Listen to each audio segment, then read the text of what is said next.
Poate părea un gest mărunt, dar un simplu detartraj poate face o mare diferență. Dincolo de estetică, el înseamnă grijă, prevenție și sănătate pe termen lung. Hai să vedem împreună cum decurge procedura și de ce ar trebui făcută regulat. Astăzi, invitat în rubrica Beldent din emisiunea Sănătate cu Prioritate, îl avem pe doctorul Iosif Vasilache. Astăzi o să vorbim despre un subiect foarte important pentru sănătatea noastră orală, detartrajul dentar. De ce este necesar și cât de des trebuie făcut? În primul rând, trebuie să înțelegem ce este tartrul. Atunci când mâncăm și bem, pe suprafața dinților se formează o peliculă moale numită placă bacteriană.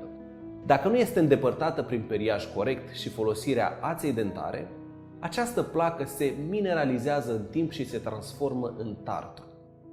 Tartrul nu mai poate fi curățat acasă, indiferent cât de bine ne spălăm pe dinți.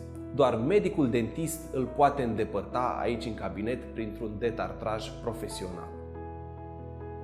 De ce este atât de important detartrajul? În primul rând, tartrul favorizează inflamația gingiilor. Mulți pacienți observă sângerări la periaj sau gingii roșii și dureroase.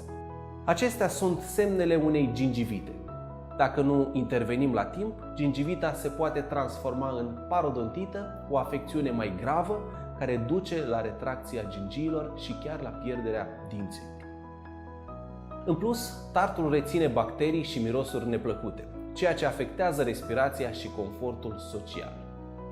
În unele cazuri, dacă fumezi, porți aparat dentar sau ai tendințe spre depunerea mai rapidă a tartrului, medicul îți poate recomanda detartrajul mai frecvent, la fiecare 3 sau 4 luni. Este o procedură simplă, rapidă, dar cu beneficii mari pentru sănătatea gingiilor și a dinților.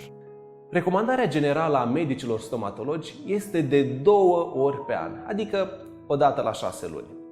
Persoanele cu un risc mai mare de a forma tartru, cum ar fi fumătorii sau cei care consumă frecvent cafea sau ceai, pot avea nevoie de detartraj mai des, chiar la 3-4 luni. În schimb, cei cu igienă impecabilă și cu predispoziție redusă la tartru pot face detartrajul o singură dată pe an. Totuși, cel mai sigur este ca medicul dentist să stabilească aici, în cabinet, intervalul potrivit pentru fiecare pacient în urma unui control. Detartrajul este o procedură de curățare profesională a dinților realizată de medicul stomatolog cu ajutorul unui aparat cu ultrasunete. Prin vibrații fine și jet de apă, tartrul și placa bacteriană sunt îndepărtate fără durere, iar suprafața dinților rămâne netedă și curată. În concluzie, detartrajul nu este un simplu moft estetic. Este o procedură de prevenție esențială. Ne protejează gingiile, dinții și chiar sănătatea generală. Pentru că afecțiunile din cavitatea orală pot influența întregul nostru organism. Printr-o vizită regulată la dentist și prin detartraj făcut la timp, putem evita complicații, dureri și tratamente costisitoare din viitor.